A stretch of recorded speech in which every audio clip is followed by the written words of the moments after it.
The house stood at the end of a lonely street, its weathered wood and crooked windows giving it a sinister charm. For Rachel and Mark, it was perfect, a fixer-upper with character. The locals, however, warned them, stay out of the basement. They dismissed the whispers as small-town superstitions, but the first night brought unease. Rachel awoke to faint murmurs like distant voices carried on the wind.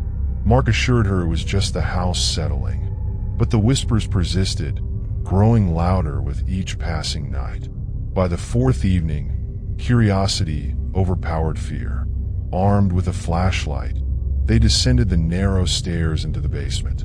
The air was thick and cold, the musty scent of damp stone clinging to their lungs. The whispers seemed to emanate from the walls themselves, a cacophony of pleading voices overlapping in a haunting symphony. Rachel's flashlight beam swept across the room and landed on a section of the wall that didn't quite match the rest. The bricks were newer, hastily stacked, as if hiding something. Mark grabbed a crowbar and with trembling hands pried the bricks loose. Behind the wall was a small, hollow space, and inside it, a rotted leather-bound diary. Rachel opened it, and the room seemed to hold its breath. The pages were filled with frantic scrawls describing a family that once lived there. A mother, father, and their 3 children. They had vanished without a trace. Suddenly, the whispers rose to a deafening roar. Rachel dropped the diary as the temperature plunged. The voices were no longer disembodied. Shadowy figures began to emerge from the corners of the basement, their hollow eyes fixed on the couple. "Leave us, or join us," a guttural voice growled. The couple scrambled up the stairs, slamming the doors shut behind them. But as they packed to leave the next day, the whispers started again, this time from the walls of the living room. The house had chosen them, and it wasn't letting go.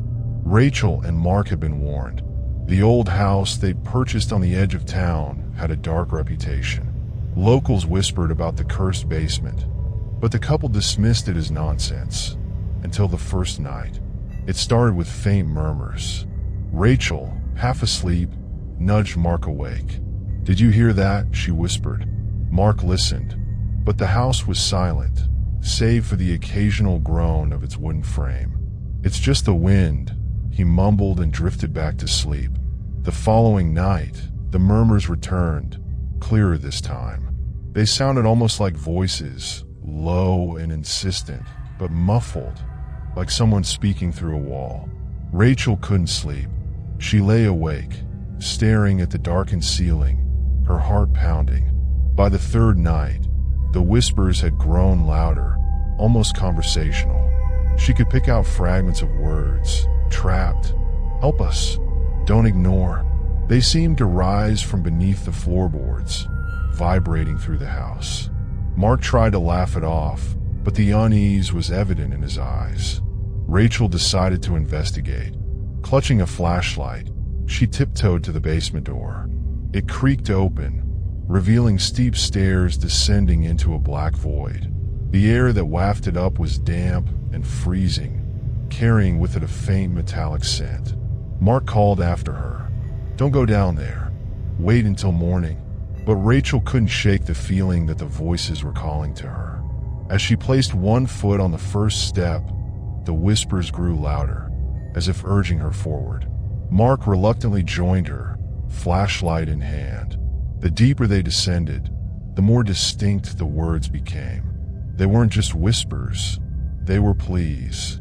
"Save us. Don't leave. We're still here." At the bottom of the stairs, they found the source, a cracked, dirt-covered wall that seemed alive with sound. The whispers pulsated from behind it, growing louder with every second. Mark reached out to touch the wall, but the moment his hand made contact, the voices stopped. The silence was deafening, but it didn't last. A deep, guttural voice rumbled from the darkness. "Get out, before it's too late." Rachel and Mark stood frozen in the dimly lit basement, the whispers echoing in their ears. The sound seemed to come from the walls, alive, and insistent. Something was buried here, something desperate to be found. Mark's flashlight flickered across a section of the wall that didn't quite match the rest. The bricks were newer, hastily stacked. This wasn't part of the original foundation, Rachel murmured, her breath visible in the icy air. Driven by a mix of fear and curiosity, Mark grabbed a rusted crowbar from the corner. "We need to see what's behind this," he said, his voice shaky. He chipped away at the mortar, each strike echoing ominously in the confined space. As the final brick fell, a small cavity was revealed. Inside, nestled in the dirt and cobwebs, was a rotted leather-bound diary. Rachel hesitated before reaching for it, her fingers trembling. The air in the basement seemed to shift, growing heavier, colder. She opened the diary, its brittle pages crackling under her touch. The writing was frantic, scrawled in uneven lines that spoke of desperation. It belonged to a woman named Eleanor, who once lived in the house with her husband and 3 children. Her entries began with joy, but soon descended into terror. She wrote of hearing whispers from the basement, just as Rachel and Mark had. Then came accounts of strange shadows moving in the dark, of her children waking at night, screaming about voices calling their names. The final entry chilled Rachel to the core. "They've taken my children. My husband is gone too. I hear them in the walls, pleading for help, but I can't reach them. The house won't let us leave. If you found this, please run." Rachel and Mark exchanged a horrified glance. Suddenly, the whispers erupted into a deafening roar, voices screaming in unison. "Get out." The couple stumbled back, dropping the diary as the walls began to vibrate. From the cavity, a thick black mist seeped out, coiling like living tendrils. The voices rose to a crescendo, shrieking and wailing. Rachel grabbed Mark's hand. "We have to go now." As they bolted up the stairs, the mist followed, clawing at their heels. When they slammed the basement door shut, the house fell silent. But in the quiet, they could still hear it. The faint sound of a woman's sobs coming from the basement below. Rachel and Mark stood in the living room, bags packed, ready to flee. The house loomed around them, its creaks and groans louder than ever, as if it were alive, aware of their decision. They had no intention of returning to that cursed basement, but the sense of dread clung to them, heavy as the air in the house. "I can't believe we're leaving," Mark whispered, his voice unsteady. "This place it's not just a house. It's something else." Rachel nodded, her eyes darting to the front door, her heart racing. "We shouldn't have come here in the first place. The basement, the voices, we've been here long enough." They reached for the door, but before they could open it, a sound froze them in their tracks. A faint murmur, a voice that seemed to rise from the very foundation of the house. "Rachel, Mark, don't leave us." They turned to face the living room, the walls closing in on them. The sound was coming from everywhere, behind the walls, beneath the floor, as though the house itself were whispering their names. "No, no," Rachel stammered, her grip tightening on the doorknob. She turned to Mark, fear flashing in her eyes. "Did you hear that?" Mark's face had drained of color. It's the voices, they're calling to us. Stay forever. We need you. Stay with us." The voices pleaded, growing more desperate, more insistent. "We won't let you leave." Rachel's heart pounded in her chest. The whispers had turned into something darker, more malevolent. The air thickened, as if the house was reaching for them, its very walls alive with hunger. The floorboards beneath them creaked, and a cold wind swept through the room, slamming the door shut. The house trembled, and for a moment, the whispers seemed to become one. "Stay." Rachel felt an overwhelming sense of dread, a pull toward the basement. It was as if the house was consuming her thoughts, slowly suffocating her will. Mark's face contorted with fear, but his body moved as if under some spell, inching toward the hallway.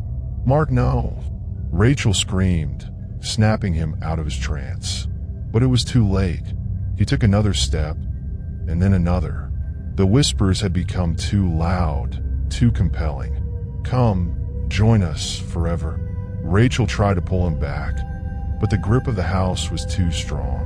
The walls groaned, the floor cracked, and suddenly, Mark disappeared into the darkness of the hallway, his body drawn toward the basement. The door behind Rachel slammed open, and with a final, haunting whisper, the voices uttered one last plea. "We've always been here. Now you will be too." As the light in the hallway flickered and died, Rachel understood. She had never truly left. When Jennifer and Eric bought their new home, they thought they had found the perfect place. Nestled in a quiet neighborhood, the house was beautiful, old, but filled with charm. But from the moment they met the realtor, there was something off. "Whatever you do," the realtor had warned, eyes widening, "do not open the door at the end of the hallway on the second floor. It's for your safety. Trust me." Jennifer and Eric exchanged a puzzled look. "What's behind it?" Jennifer asked, her curiosity piqued. The realtor's smile faltered. "It's better you don't know. Just don't open it." After their move-in, the house seemed to hum with an unspoken tension. Every time Jennifer walked down the hallway, she couldn't help but glance at that door. It was old, its wood warped with age, and its handle was oddly polished, as if someone had touched it recently. The warning echoed in her mind, but the mystery only grew.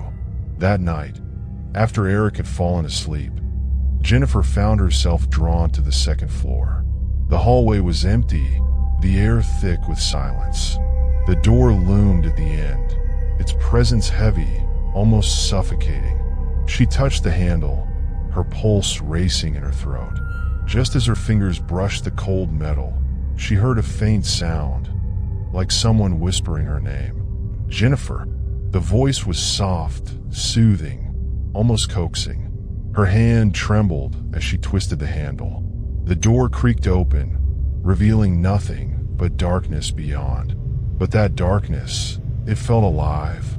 A chill swept through the hallway, colder than any breeze. The air was thick, like the weight of 1,000 unseen eyes. Jennifer stepped inside, unable to resist, the door closing silently behind her. As her eyes adjusted to the dark, she saw something in the corner, a shape, a mass that seemed to shift with each glance. She turned to leave, but the door wouldn't budge. Panic set in as the room seemed to grow smaller, the walls inched closer. Suddenly, the shape lunged forward, but it wasn't a shadow, it was a living thing. The walls began to pulse, and Jennifer felt a terrible force pull her toward the center of the room. Desperate, she screamed, but her voice was swallowed by the suffocating darkness. In the blink of an eye, the room devoured her, the darkness consuming her whole, leaving nothing but an empty space where she once stood. Downstairs, Eric awoke, the house eerily still. He called out for Jennifer, but his voice was drowned by the silence. The door on the second floor was left ajar, waiting. Days passed, and Jennifer couldn't shake the feeling of dread that lingered after her nightmarish experience in the room. She had told herself it was just a hallucination, that the darkness had played tricks on her. But the house was different now. Every creak, every shift in the floorboards made her stomach churn. It wasn't long before the tapping started. At first, it was faint, a distant sound like someone knocking from behind the door on the second floor. Jennifer tried to ignore it. Maybe it was the house settling, the wind? But the tapping grew louder, more insistent. Tap, tap, tap. Jennifer stood at the bottom of the stairs, her eyes locked on the second floor hallway. The sound echoed in the stillness, too rhythmic to be random. Slowly, she crept up the stairs, each step creaking under her weight. Her heart raced. As she neared the top, the tapping stopped. But in its place, she heard something else. A faint, muffled scratching, as if claws were dragging across wood. She froze, her breath shallow, and listened harder. The scratching grew more frantic, more desperate. Scritch, scritch, scratch. Eric, she called, but her voice trembled in the silent house. No answer. The house seemed too quiet, as though even the walls were holding their breath. She turned toward the hallway and felt an unnatural pull toward the door. Her body ached to turn away, but her feet moved of their own accord. And then, faintly, just as she reached for the door's handle, she heard something else, a low, guttural cry. It was barely audible, but it made Jennifer's blood run cold. It wasn't a human cry, but something deeper, primal. "Help me, please." The voice sounded distorted, as though it were being squeezed through a tight, suffocating space. Jennifer recoiled, her hand shaking as she gripped the handle, heart pounding in her chest. She knew she should leave. She knew the warning was there for a reason, but something about that voice called to her. With a deep breath, she pushed the door open. The room greeted her with an icy gust, and she stepped inside, her senses heightened. For a moment, nothing happened. The room was empty. The walls were bare, the shadows almost too thick to penetrate. But then she heard it, soft, barely perceptible, but unmistakable. "Stay forever." The words were carried on the wind that swirled through the room, sending a chill through her bones. The tapping began again, but this time it was louder, frantic, as if the room itself were pleading for her to stay. Jennifer stumbled back, but the door slammed shut with a deafening bang, trapping her inside. The air in the room grew suffocating, thick with the weight of unseen eyes watching her every move. Jennifer's heartbeat was deafening in her ears as she stumbled backward, her hand reaching for the door handle, only to find it locked. Panic surged through her veins. She pounded on the door, screaming for Eric, but her voice was drowned out by the ominous silence that filled the room. The walls seemed to close in on her, the shadows stretching impossibly long, as though the darkness itself was alive. And then it happened. The whispers rose to a deafening crescendo, the voice from before now clearer and more urgent. Come closer, it's waiting for you." Jennifer's breath hitched in her throat. She had to escape, but every inch of her body told her that if she stayed any longer, she wouldn't make it out. In a frantic burst of movement, she turned to the nearest object in the room, a small wooden chair that sat in the corner. With trembling hands, she grabbed it and hurled it towards the far wall. The chair flew through the air, but as it neared the corner, something strange happened. The space in front of it seemed to twist, distort, as if reality itself was being stretched. The chair vanished into the air, sucked into the corner of the room like it had never existed. No crash, no thud, just emptiness. Jennifer's stomach lurched. She rushed toward the corner where the chair had disappeared, her breath shallow. There was nothing there, only blackness, deep and endless. Her pulse raced as she stared into the void, the darkness seeming to pulse with a life of its own. "Help me." The voice was softer now, almost pleading. Jennifer's knees buckled as she backed away, the cold chill of the room creeping into her bones. Desperation clawed at her chest. She couldn't stay here. She couldn't. But the door, suddenly, the floor beneath her shook. The house groaned, the walls rattling with the sound of something far deeper than wood and stone. From the corner of her eye, Jennifer saw it, something rising from the void, a shape crawling out like something ancient, its form slowly pulling itself into view. It was not human, a dark, formless mass, tendrils of shadow swirling from its body, reaching out hungrily. Its eyes, if they could even be called eyes, were pits of endless black, and its mouth, oh, its mouth was wide, open, and hungry. Jennifer screamed as she bolted for the door again, her hands twisting the handle, her panic overriding her senses.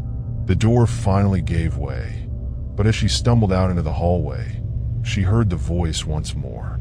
"We will always be here. You will come back. All of you always come back."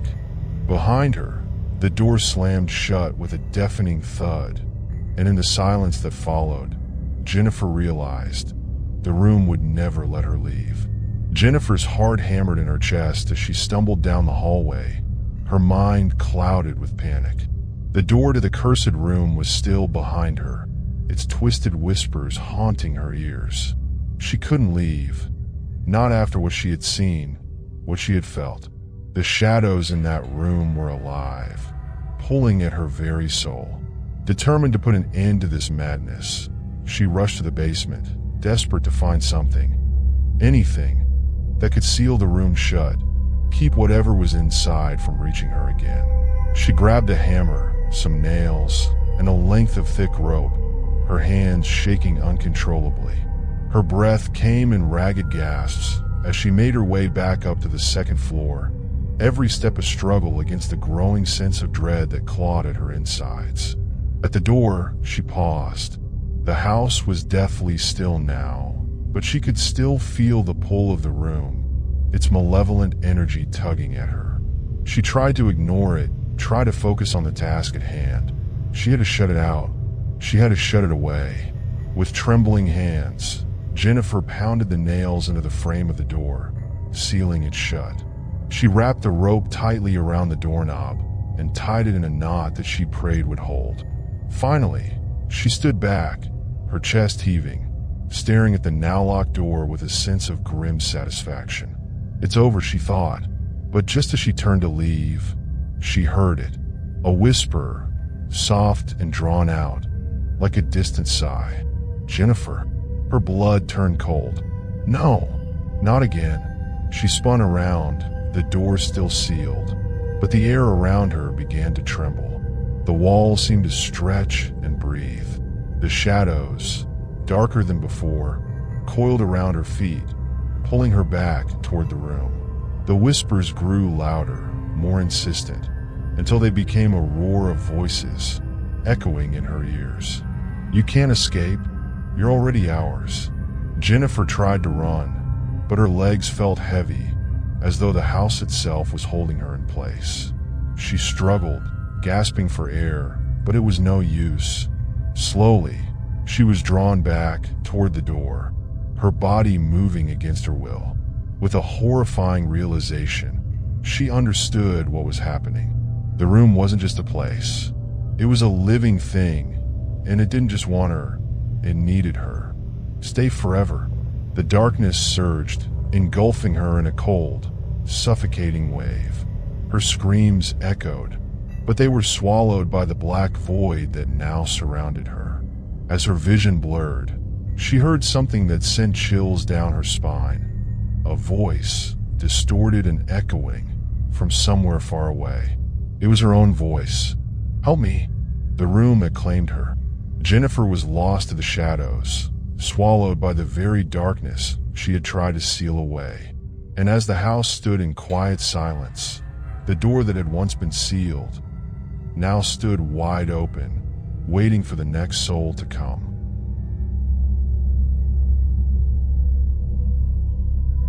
The Thompson family had just moved into their new home, a charming, vintage house tucked away in a quiet corner of the neighborhood. The walls were lined with rich wood paneling, and the rooms were filled with sunlight, giving the house a warm, welcoming feel. It was perfect until they decided to explore the attic. It was dusty, cluttered with old furniture, and untouched for years. But amid the forgotten relics, something caught their eye, a small, intricately detailed dollhouse.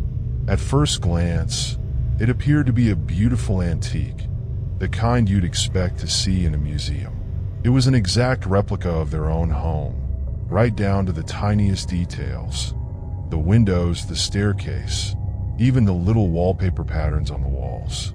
Curiosity piqued. Jennifer, the mother, gently picked it up. It felt strangely heavy in her hands. She turned it around, looking for any markings or signs of age. "Look at this," she called out to her husband, Mark, and their 2 children, Emma and Ben, who were busy rummaging through old boxes. "This dollhouse is incredible," Jennifer continued. "It looks just like the house. Even the furniture is identical." But as she placed it on the attic floor and the family gathered around it, a strange chill swept through the room. The attic, once bathed in sunlight, suddenly seemed to grow darker, colder. The small details that had once seemed charming now felt wrong, unsettling, almost too real. Mark noticed it first. "Look, the lights are flickering." Jennifer looked up, startled. The light bulb above them buzzed, flickering like a dying candle. Then Emma gasped. "Mom, look," she whispered. "The people in the dollhouse, they're moving." Jennifer turned toward the dollhouse. Her heart skipped a beat as she saw tiny figures in the miniature house shift slightly, as though they were adjusting their positions. But that couldn't be possible, could it? The family stood frozen, eyes wide, as the tiny figures in the dollhouse moved again, more deliberately this time. One of the little dolls stood up and turned toward them, its tiny painted face staring out through the miniature window, unblinking. Jennifer's hands shook as she reached out to touch the dollhouse again. Something was terribly wrong, and she could feel it deep in her gut. This wasn't just a toy. It wasn't just a replica. There was something alive in it. The first time the family noticed something was wrong, it was subtle. Jennifer had been sitting in the living room, reading a book, when she glanced up at the dollhouse. To her shock, the tiny figures inside were moving again. The doll family, perfectly arranged in the miniature replica of their living room, shifted as if they were reenacting her every move. The mother doll adjusted herself in the tiny armchair, mimicking Jennifer's exact posture. The father doll, dressed in a small suit, walked across the dollhouse living room and took a seat at the miniature table, just as Mark had done earlier that day. Emma and Ben's doll version sat at the tiny table too, playing with the doll-sized toys. Jennifer froze, her heart racing. "Mark, look at this," she called out, her voice shaky. Mark walked over, frowning. "It's just a dollhouse, Jen. You're imagining things." But when he looked closer, his face paled. "Wait, this is exactly what we just did. This is creepy." The movements were subtle, but unmistakable. The dolls weren't just standing there. They were mimicking their real-life counterparts, moving on their own, as though the house was somehow dictating their actions. But the truly chilling part was that they were always a few minutes ahead of them. That night, as the family sat down for dinner, they heard a strange scraping sound coming from the attic. Jennifer looked at Mark. "I didn't leave anything up there. Did you?" Mark shook his head, uneasy. But when they went to investigate, the sound stopped. And when they returned to the kitchen, Jennifer's breath caught. The dolls in the house had shifted again. The tiny doll family was now seated at the dining table, as though they had been waiting for the family to return. "I swear I didn't move them," Jennifer whispered. Mark approached the dollhouse, his gaze wary. "We're not doing this," he muttered, but just then, the doorbell rang. "Who could that be?" Jennifer asked, bewildered. Mark went to answer it, but before he could even reach the door, he heard the unmistakable sound of footsteps approaching. The dolls in the miniature house took their places one by one, mimicking what was about to happen. The father doll stood up, walked to the door, and opened it, just as Mark had done moments earlier. Then, with dread creeping into his heart, Mark froze as he watched the doll version of himself answer the door to reveal a visitor who hadn't arrived yet in real life. The dolls weren't just mimicking their actions, they were predicting them. Every time they moved, they seemed to know what happened next. And it wasn't just minor details. The events unfolding inside the dollhouse were becoming eerily accurate, the dolls moving and enacting what would happen in their real home moments before it actually did. Jennifer watched in horror as the doll version of herself looked toward the window and saw a tiny replica of the family car pull into the driveway, just before they heard the real car outside. The silence in the room was suffocating as Jennifer stared at the dollhouse, her heart pounding in her chest. The family had gathered around it once again, but this time, something was terribly wrong. Emma's doll, the little girl in the miniature house, was missing. "Where's Emma's doll?" Jennifer whispered, her voice trembling. Mark leaned in, his face paling as he scanned the dollhouse. It was true. The small porcelain figure of Emma, her bright eyes and sweet smile, was no longer in its place on the tiny chair. There was just an empty spot where she should have been. "Where is it? What happened?" Jennifer's voice cracked as panic clawed at her. Mark's eyes darted nervously toward the stairs. Maybe Emma moved it. She's always playing with them. But Jennifer knew something was wrong. The dolls never moved unless they were mimicking them, and Emma hadn't been near the dollhouse for hours. They both exchanged a look of growing dread. Suddenly, they heard the sound of footsteps upstairs. The house groaned and settled around them, its old wooden frame creaking as if it was alive in a way that was slowly spiraling into terror. Without another word, Mark and Jennifer rushed upstairs, their breath shallow. They called for Emma, their voices echoing through the empty halls. But there was no answer, no sign of her.